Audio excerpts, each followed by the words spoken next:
Hello বন্ধুরা, এই মুহূর্তে আমি আছি আমাদের গ্রামে এবং আমাদের গ্রামের এই যে সামনে দেখতে পাচ্ছ এটা হচ্ছে নাম ভৈরব নদী।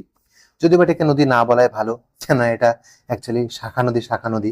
অ্যাকচুয়ালি এটা হচ্ছে জলঙ্গি নদী থেকে বেরিয়ে এসে আবার জলঙ্গি নদীতে মিশে যায় এবং এইখানে অনেকে হয়তো পলি জমে গেছে, নদী বন্ধ হয়ে গেছে বা অনেকে বাদ দিয়েছে নদীর উৎসমুখ থেকে।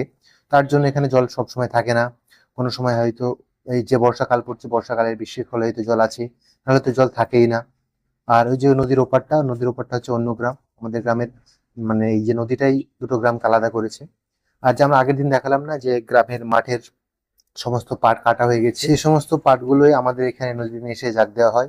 এবং তো পাট ছাড়ানো দেখছো, এখান থেকে পাট ছাড়িয়ে ওঠে, পাট তো শুকিয়ে বিক্রি করা হয়।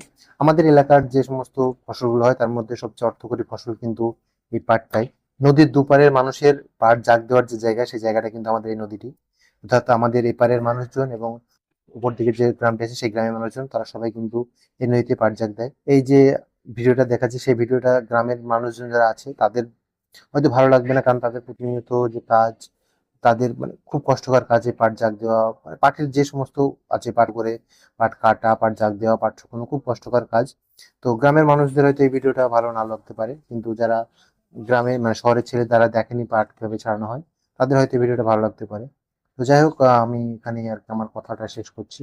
খুব বেশি ভিডিও নয়, বড় করিনি। তো যারা চ্যানেলে নতুন আছো তারা চ্যানেলটি সাবস্ক্রাইব করতে পারো।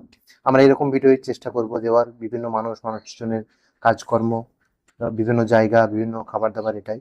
যাই হোক, ভালো থাকো থাকো।